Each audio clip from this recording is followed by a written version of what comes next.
Guys, I'm getting tired of saying this. Just because you've been diagnosed with sleep apnea does not mean that it's service connected. Let's talk about it.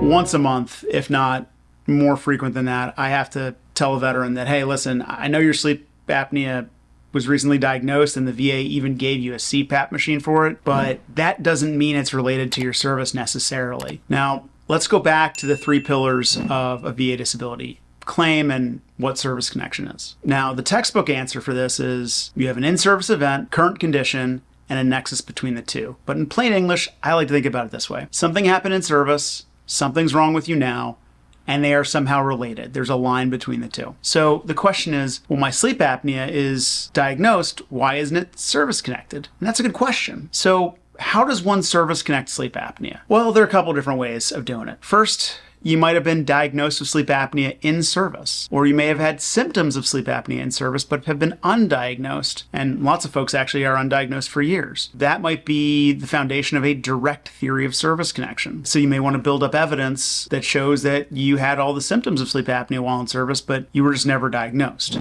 It can also be secondary. So secondary gets complicated because for the longest time, veterans who have post-traumatic stress disorder think that if they also have sleep apnea, it's automatically secondarily service-connected. And the science isn't entirely clear on that one. Now, there is a lot of correlation between sleep apnea and post-traumatic stress disorder, and it may even be a risk factor. Again, I'll leave that up to the scientists. But it does appear that there is some kind of connection there. It's just not entirely clear right this moment. And there's some theories. I'm not going to get into the medical science because I'm not a medical scientist, medical scientist. Yeah, anyway, I'm not going to get into it. But the point is, just because you have one and the other doesn't mean the two are related. There has to be some sort of scientific connection. It has to be as likely as is not. Now, there are other theories. For instance, some medication can actually cause relaxing of the throat muscles, which can then lead to the collapse and sleep apnea overnight as you sleep. There are also some respiratory conditions that can put you at higher risk for sleep apnea because of, as I understand it, increased resistance in the airways. Again, these are things that you can find in medical literature. Another theory is, well, what if you're taking medication and it causes you to gain weight? Because we know that weight gain is a very common risk factor for individuals who've developed sleep apnea. So that's because what happens is literally the throat collapses as you lay down. The weight of your throat collapses and causes the apnea or the apneic episode.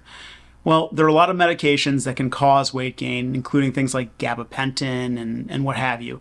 So if you're taking one of those medications for a service-connected condition and you've gained weight, your sleep apnea might be secondary to the medication that you're taking for your service-connected condition. Now, with regards to mental health, this is another kind of complicated issue. Some folks eat to comfort themselves.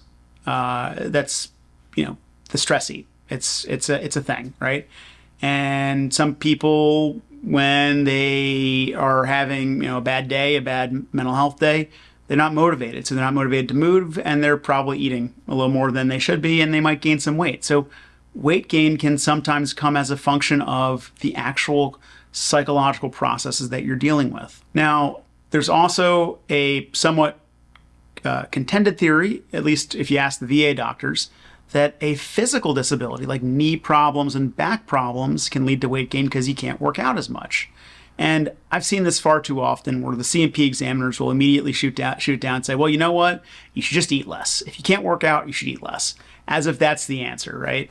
Well, that doesn't change the fact that your physical condition is contributing to your inability to burn calories. Yeah, sure, it'd be nice if you could just instantaneously cut your calories with your reduced ability to work out, but that's not always the case. So, if you have a physical disability that is preventing you from working out that contributes to weight gain, that can also be a theory of service connection. So again, just because you have sleep apnea and just because you have time in service does not mean the two are connected. There has to be some connection between the two, and that needs to be developed through evidence.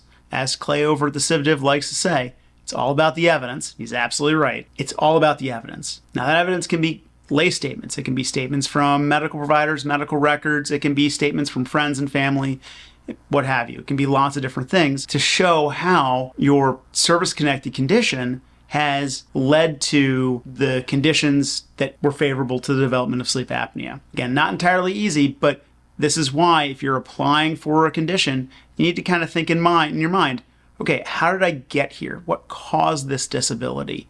What caused my sleep apnea to develop over time if I didn't have it in service? Was it the fact that I wasn't working out as much? The fact that I was stress eating? The fact that I have taken this medication that causes weight gain? Can be lots of different things. With that in mind, if you have a theory of service connection and the VA is just saying no, reach out to us, give us a call, see what we can do for you. We'd be happy to try to appeal it if you have a case. With that said, until next time, take care.